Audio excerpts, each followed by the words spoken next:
Good afternoon. I want to welcome all of you who joined us for the afternoon session of the Sacramento County Board of Supervisors September 26, 2017 meeting. And I know we have some folks that are signed up to speak and others that may want to address the board on items that are on the agenda. We also have some off-agenda speakers. We'll get to those at the end of the session, so appreciate your patience.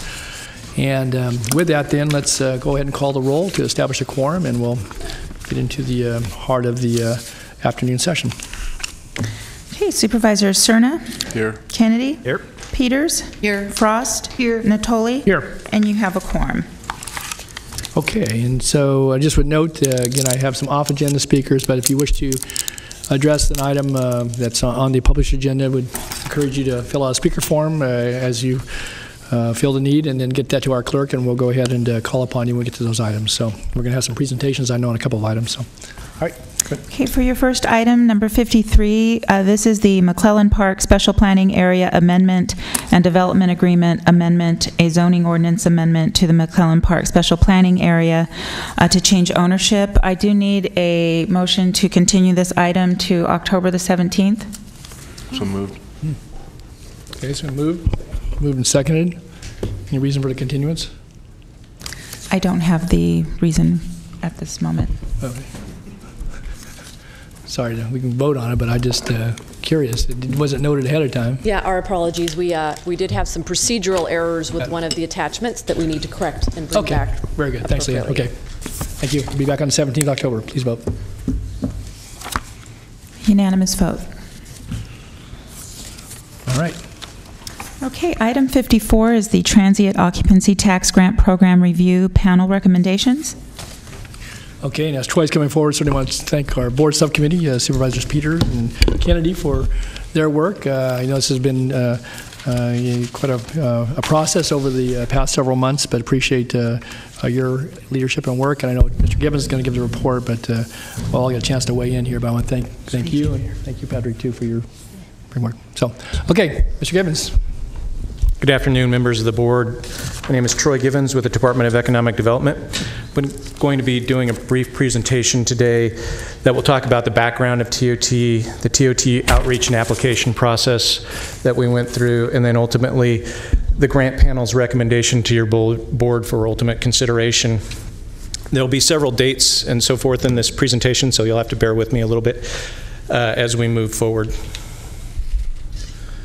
So by way of background, in recent years, a portion of the transit occupancy tax revenue has been used to fund a set of civic organizations like the Convention and Visitor Bureau and others, and also provides district funds that board members can allocate for local needs as well. At the beginning of 2017, the board expressed some interest in allocating a portion of TOT revenue through an application process or a competitive grant process. So in February, we held a workshop. The board asked us to come back with some more specificity on February 28th. At that point, your board decided to set aside $1 million through the budget process for allocation at a later date, which is what brings us to where we are today. At that point, we had proposed grant criteria. We talked about proposals can be used for any public use. Grantees must be a nonprofit organization or a local government. Grant cycle funding may be 1 or 2 years. The minimum contract amount would be $20,000 as a recommendation, and projects with matching funds would receive priority consideration. In March, we conducted outreach and advertisement through the Impact Foundry, which is formerly the Nonprofit Resource Center. Countywide website postings, social media, local chambers, property-based improvement districts, and direct mail to over 300 nonprofits within the region. At that point in time, we received 149 applications, totals requesting about $18.5 million. So between April and the latter part of April, staff verified the proposals met all the minimum criteria. We went through a process with County Council where they reviewed all of these applications as well to determine that they were eligible to receive county funds. And on May 25th, your board asked us to come back in June to develop some more specific criteria and come up with a ranking system on how we would move forward and advance this process. In June, The board approved to move forward with a scoring and ranking system. We also created a review panel. That's where your board designated Supervisor Peters and Supervisor Kennedy to head up a grant review panel along with the chiefs of staff from District 1, 4, and 5. These were ultimately to make recommendations on recipients to your larger board. They also brought aboard Ms. Shelley Willis, who's in the audience today. She's a grant consultant with considerable experience in working with applications like this. She provided invaluable input and resource to the process, and I can talk a little bit more about how she refined the process as we go forward as well. So based on the high number of applications that we received and the submitted organizations with very diverse interests and activities, Shelley recommended that the applications be divided into subject panel areas and first be reviewed and ranked through a series of subject matter experts. So we went through that process. Ultimately, there were 9 categories. The applicants were asked to place themselves within one of these categories. They were ultimately grouped to 5 separate categories, which are arts and culture, where we received 26 applications, community development, where we received 28 applications, health and human services were combined, where we had a combined 25 applications, economic development and workforce development, where we had 25 applications, and then parks, youth development, and animal care, where we had 45 applications.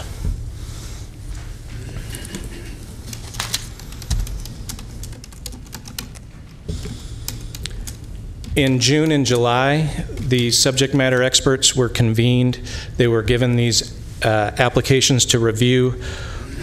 Ultimately, we asked for additional information, which required us, the applicants, to submit additional budget summary information on staffing and structure of their organization, and work samples. So at that point, when the subject area matter experts came together, they were a group that were diverse from the Sacramento Community Region Foundation, who again has significant experience in this area, community arts experts, private sector, volunteers, as well as county staff. In August, the latter part of August, we convened 5 subject area panels. They went through an extensive process to review and rank these applications. At that point, that information was forwarded to a grant review panel. And it should be noted at this point that the grant review panel was not involved in the process of ranking or reviewing applications up to that point. Ms. Willis and county staff had been overseeing that process, so there was a separate process through the expert panel, and then that information was forwarded to the panel at large. So they received applicant rankings, a summary of subject matter experts panel notes for each application, and then 2 proposed funding options. Option 1 was fund the highest ranking applications out of the 149 that were submitted. And then the second option was to fund organizations based on the highest rank within those 5 categories that we had discussed earlier.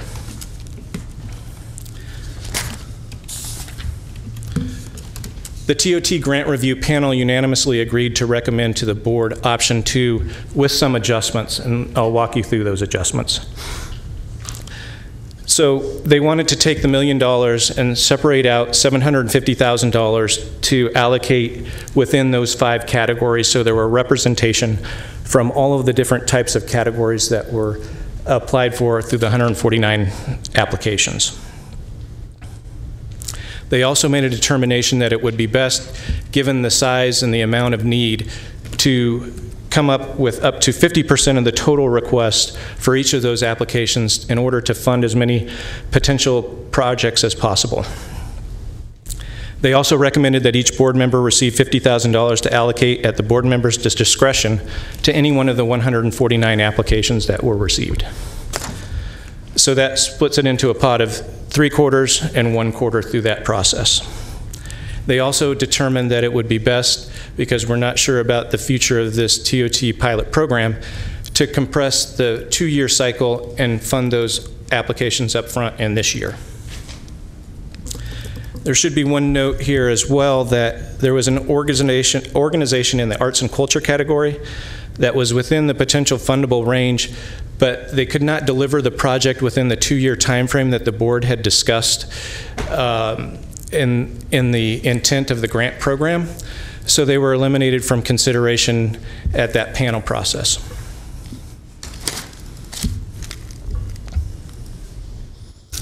So before we look at the chart here that's on the screen, I'd also like to note that several board members also took it upon themselves to allocate additional funds that they had within their district monies to some of the applicants within this process.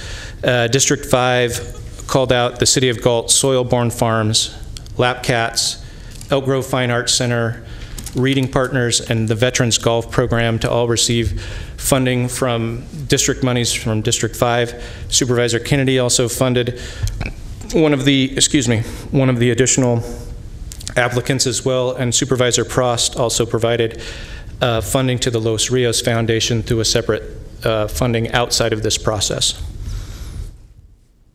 So we've gone through the process. We have notified all of the applicants of the recommendation at the time and place of the hearing dates. As of today, if your board takes action on this item today, we'll be executing contracts and sending those out as well. So if you have any questions as it relates to this process, Shelley and I are available. I'd also be remiss if I didn't mention that we have a number of people that work on this. Crystal Bethke was integral to this process and did a fantastic job. So I'd like to call her out and thank her as well for assistance in this process. Thank you. Okay, good. Thanks, Troy. Okay, we have some questions, comments by board members. Mr. Kennedy? Yeah, while we're calling people out, I want to step up. Maybe a different expression next time. And do the same thing, because this was an entirely complicated, perhaps complicated at our own making process. But staff, Crystal, Troy, yourself, and Shelley was invaluable in helping us weed through these. But I also want to thank Supervisor Peters, who really took more of a lead than I did.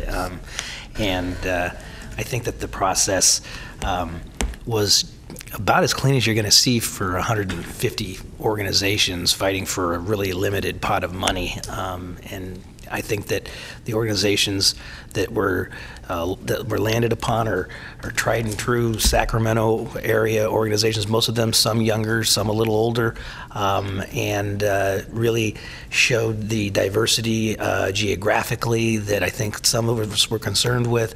And while no process is perfect, I think this was as close as it could be with the complexities. So thank you very much for your work. Thanks, Patrick. Susan? Yeah, thank you. Thank you, Patrick. I echo your comments. When we got together after volunteering to do this, we looked at each other and said, oh my gosh, how are we going to do this and make sure that it's fair and be transparent? So we went through the divisions that Troy described, and then we thought, it's best to get expert panelists in here. And I do want to thank them. I don't know if any of them are here in the audience today, but we had, I don't know, probably 12, 15 panelists that in the different subject areas that read through every application and scored it, and I think they came up with a good set of recommendations. And then we met with the 3 chiefs of staff that don't represent Patrick's or my district, and worked through the results and agreed with them. And it was, it was emotional experience. In addition, there's so many good groups that had requirements, and as Patrick said, it's a limited amount of money, although a lot of money for this county, and we just really wanted it to be as fair as possible. And I really want to give a big shout out to Shelley Willis, who dived in with, we had no process in place. Right. And thank goodness she's had experience in, maybe with no process, but she drew upon her experience at how to set this up. And I think if we do decide to do it again next year, it will be a little more understandable process. And then lastly, thank you to the nonprofits for their patience in allowing us to work through and set up this process and the interviews and the review of all the applications. So thank you, Shelley, and Crystal, who was missed efficiency in this, and on the emails and the spreadsheets, and well, you could do it this way or you could do it this way. She kept pushing buttons, and our eyes rolled back on our head. So that was quite entertaining, and I think we came up with a good set of recommendations. In addition, the $50,000 per district was set aside in case there were certain projects that supervisors were aware of that they really wanted to make sure got noticed. So very proud of the work that was done by all. Thank you. Thank you. And I would just add that certainly when you get 150 rounded off number of applications, and you can fund maybe 35 or 40 of those total with the contributions from supervisors and the recommendations of the panels and certainly of the grants review committee. It still leaves obviously a lot of unmet need, and I know there's some, as much as there's some folks that are delighted, there's some folks that are disappointed. But I would just say too that this is the first year in more than a decade where we've been able to actually embark on this, and it was it's taken us a while certainly to see the opportunity to do this. And again, the process is one that the refinement that occurred this time around, I think would serve this board well as we go into the next budget year. And I guess as soon as January, February, it'll be back before us to get some direction from this board whether we want to do this again next year. Obviously, budget dollars available, but certainly desirability of this board to want to see the process go forward again. But I guess the positive I took out of all of this is that there certainly identified a whole host of community projects, certainly needs, but also I think the activities that go on, a lot of them kind of under the radar of what certainly the county does, but very important to communities, to people of all ages. And again, I think this is a good start, and albeit at maybe 1/5 of all the folks that applied, nonetheless, I think the opportunity then is some of these have received funding that hopefully would allow for others then to emerge in a process that we'd undertake next year, should we choose to do that. So I see some folks that were applicants in the audience, and I don't have anybody signed up to speak, but you're certainly welcome to address the board if you so desire. But we had recommendations before us. I know that we have a couple other comments by board members as well. So Supervisor Frost. Well, I just wanted to thank the supervisors who worked on and all the committee members, but also everyone who worked on this project, and especially wanted to thank you for the way you categorized and combed through the applications and actually gave us feedback on those applications. What were their strengths? What were their weaknesses? I know in my district, those who were really, not everybody got funded, but what we did get was some insight into the structure. How can we structure our organization, and how can we strengthen our application for next year? Why didn't we get it, and what can we do better? And in some cases, it was actually really helpful for some of those organizations. So we're meeting with those folks as best we can to give them that feedback so that maybe next year they have a better shot at it, or maybe some other funding can be identified. So thank you so much for that feedback. That was helpful. You're welcome. Thank you. Yep. I wanted to note just to that, I think that we do have a portfolio of applications. Again, some that are funded, many that weren't funded, but I think they've been vetted through committees. There have been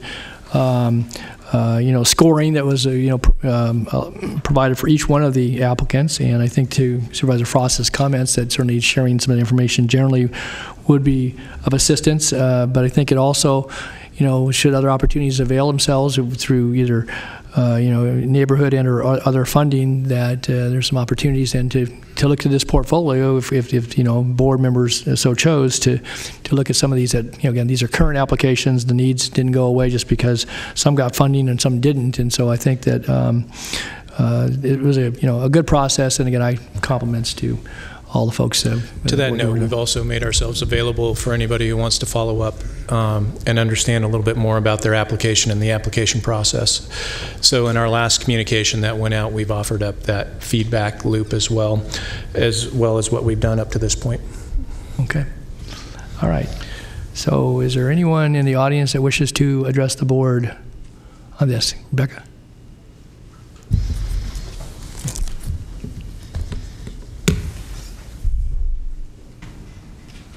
Good afternoon. Hi, good afternoon. How are you? Good to see you. Nice to see you. Can you hear me okay? Yeah. Just pull us close. You can lower that podium if that podium's not comfortable height. But down? Here. Oh. There you go. Yeah, height's not been one That's of my good. strengths. Good. All right. Okay. Good afternoon, Do you Rebecca. need the spelling of my name? Do you need the spelling of my name? Just state your name. Oh, okay. So my name is Rebecca Graulich, and I'm coming to you with two hats on. One as the Assistant Program Coordinator of the Rancho Cordova Respite Club, and also as the Chair of the Sacramento County Adult and Aging Commission. The Respite Club is a day program for people suffering from Alzheimer's and other forms of dementia. In addition to activities, we also provide a mid-morning snack and a lunch. We do not charge for our program. We suggest a $30 a day contribution. Approximately 60% of our caregivers do not pay anything. We turn no one away for financial reasons. For many of our caregivers, we are the only program available where their loved ones can get mental stimulation and where they can get some time to themselves. As chair of the Adult and Aging Commission, I was extremely saddened to see that not one penny was recommended for a program dedicated to seniors. The 2016 U.S. Census noted that 13.6% of the residents of Sacramento County are age 65 and above. This year, the California Department of Aging issued a report in which they said that 300,000 residents of Sacramento County are age 60 and above. So if you choose not to fund the Respite Club, okay. But I do ask that you fund at least one program dedicated to seniors. They're a significant percentage of your constituents, and they deserve not to be forgotten. Thank you. Thanks, Rebecca. Appreciate your comments, and thank you for your work on the Adult and Aging Commission as well. So, Terry, follow me. Sure. Yeah, just come forward, yeah, and just put your name on the record, and yeah, come, Terry. Anyone else that wishes to speak, certainly you're welcome to. Good afternoon. Good afternoon, Terry. My name is Terry, and I am the activity coordinator for the Respite Club, which, as Rebecca just explained, is a day program for people with dementia. And we do serve two populations. Our participants with dementia often come into the program confused, scared, sometimes even a little angry. But usually within just a few days, they make friends in the program. It is a safe place where they belong, they fit in, and they are accepted for exactly who they are. The other segment of the population that we serve is their family caregivers. Sometimes it's a friend, but quite often it's family or spouses. And if anyone has been a caregiver, they know that that can be an overwhelming job, especially in dealing with problems with dementia. And at the Respite Club, every once in a while, we have a really difficult day. We did today, Rebecca and I, but we get to go home at the end of the day. Our staff are volunteers. The caregivers do not get to go home at the end of the day. It's a 24-hour-a-day job, and quite often it takes a very heavy toll on their physical health and their mental health. So we are aptly called the Respite Club because the club is for our participants, the respite is for our caregivers. So I looked through the list of grant recipients, and all are extremely worthy. But I would also state that we shouldn't forget our senior loved ones with special needs either. They sometimes need a helping hand as well. Okay, thank you. Thank you, Terry.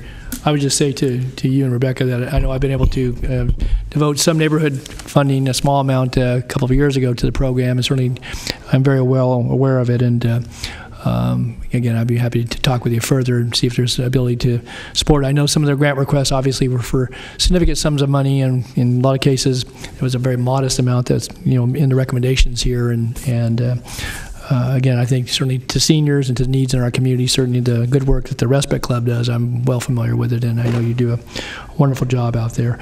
And in the event we don't fund it certainly through this process, again, I think there's some other opportunities, and I would just say that your presence here today and very good reminders of not only the program, but certainly of the needs for a very broad segment, a growing segment of our community is important, I think, for our consideration, certainly today, but also as we go forward. So thank you both for your work, and I'll be happy to talk with you certainly at an early date in the future. So, okay, do we have anybody else that wishes to address any of the recommendations?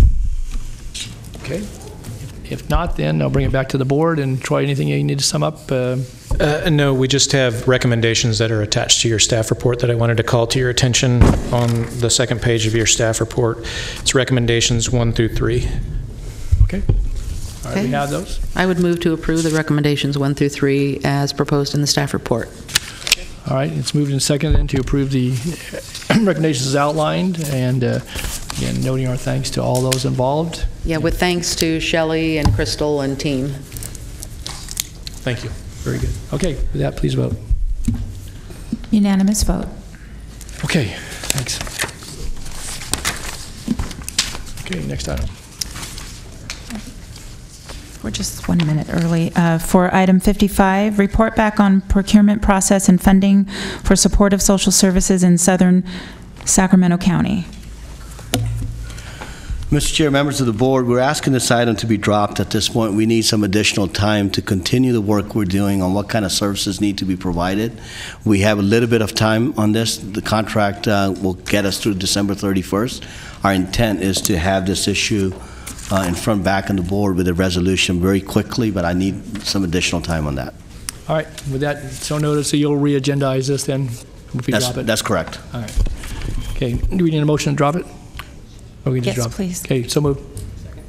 Please vote. Unanimous vote.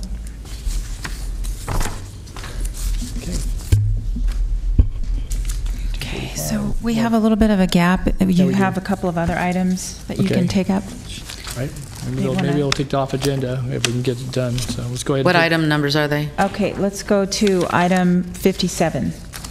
All right.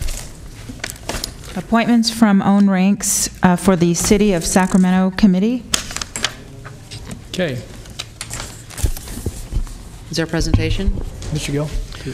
I was approached by Supervisor Cerna about creating a committee to deal with issues that arise out of the City of Sacramento, and the proposal was to have District 1 and District 2 to be the representatives to work with the city on myriad of issues. We have an existing homeless subcommittee, but this will be any issues that come up and have more of a formal meeting with them on it.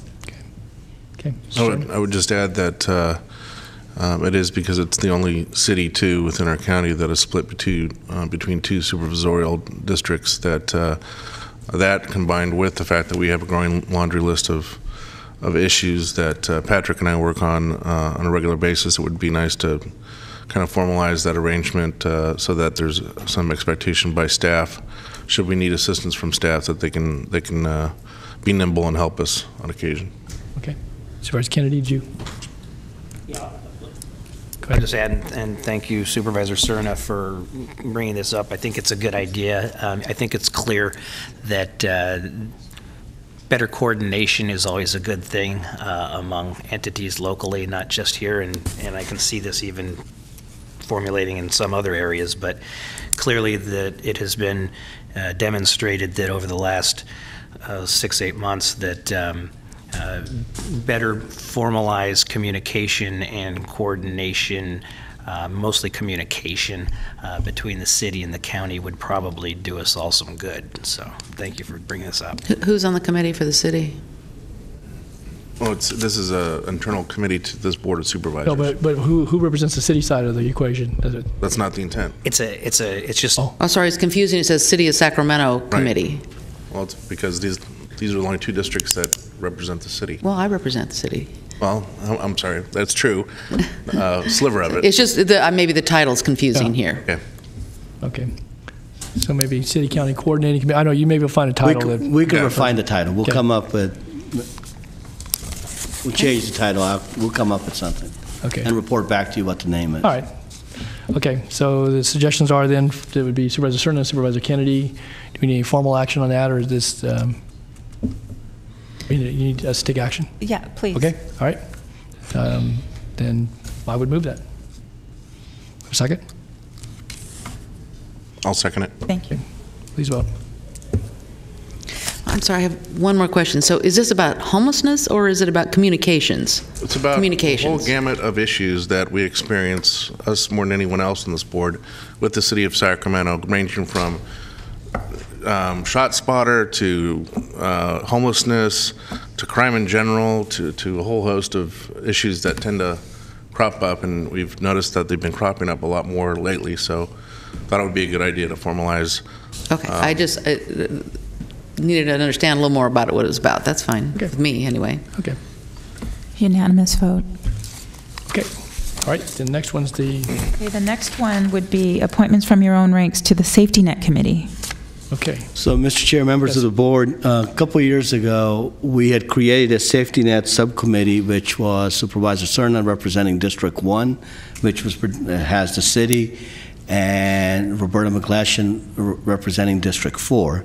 With Ms. McGlashan's retirement, Supervisor Cerna approached me a couple months ago that we have a vacancy, and we bring the question back to the board on how to fill that. That's what we're here in front of you. It's a committee that meets when we need to, and if there's safety net items, we bring to that, and there's some meeting frequencies, maybe every other quarter we meet. But we do make some presentations if there's questions about what's happening in the realm of health and human services. DHA is a forum to kind of bring that information forward. It gives an opportunity for the supervisors to ask questions and for us to follow up, and then any other items that might come up to the community, we have dealt with those in that committee. So right now what we have is a vacancy, and Supervisor Cerna is the current member that's on the committee. Okay, I have Supervisor Kennedy and Supervisor Frost. You just didn't knock Kennedy off when he was finished. Okay, all right, Supervisor Frost. I'd like to volunteer, if I can, Okay. to take Roberta's place. All righty. Any other thoughts then about membership? Okay. I'll second that. And I would just add that I'm more than happy to relinquish my position too on the committee if there's someone else on the board that would like to serve for amount of time. Happy to have you stay, Phil. If you're willing to do it. Yeah, I'm willing to do But I it. would be happy to as well, but I think. I also think that Or Patrick, yeah. that Patrick, quite frankly, has been doing a very fine job on our mental health board, representing us there, and there's still lots to do. So if he's willing, I'd like to nominate Patrick Kennedy. You okay with that, Patrick? Sure. I'll second That was a rough handoff there, buddy. Mr. Cerna. Okay, so Chair would move that then for our Safety Net Committee that we would appoint members Frost and Kennedy as our Safety Net Committee members. And they both are smiling. We have a second by Supervisor Peters. Please vote before we lose the votes. Unanimous vote. Very good. Okay. Okay, we still have a few more minutes, so let's go to item 59 for your nominations. Okay, you are continuing to October 31st, the Consumnes Area Community Planning Advisory Council, Fair Oaks Cemetery District, North Highlands Foothill Farms Community Planning Advisory Council, Sacramento Environmental Commission, Sacramento County Alcohol and Drug Advisory Board, and the South Sacramento Area Community Planning Advisory Council. And for your items today, your first is the Carmichael Recreation and Park District. Supervisor Peters? Please continue to November 7th. Okay. And next we have the Disability Advisory Commission. Mr. Natoli? My understanding is that the chiefs are waiting for some information from one of the county departments, so continue this to October 17th. Equal Employment Opportunity Advisory Committee. Recommendations from the chiefs after interviews are Inderjeet Kalarai and Jai Najendra, and then continue remainder to October 31st. Maternal, Child, and Adolescent Health Advisory Board. The, again, based upon interviews, recommend Palvinder Dillon and continue the remainder to October 31st. And that concludes your nominations. Okay. So we're just shy about 7 minutes. So I know SEIU folks would like a presentation. I don't know that you could all get it done in 8 minutes, so I don't want to rush it. So because we're going to call the 245 items, so we'll go ahead and, if you're okay with that, because you have several speakers, and I want to allow sufficient time, up to 15 minutes for folks. So I think we'll go ahead and take a brief recess, return at 2:45, and then we'll take the off-agenda item following that item, 56. Okay, we'll be in recess at 2:45.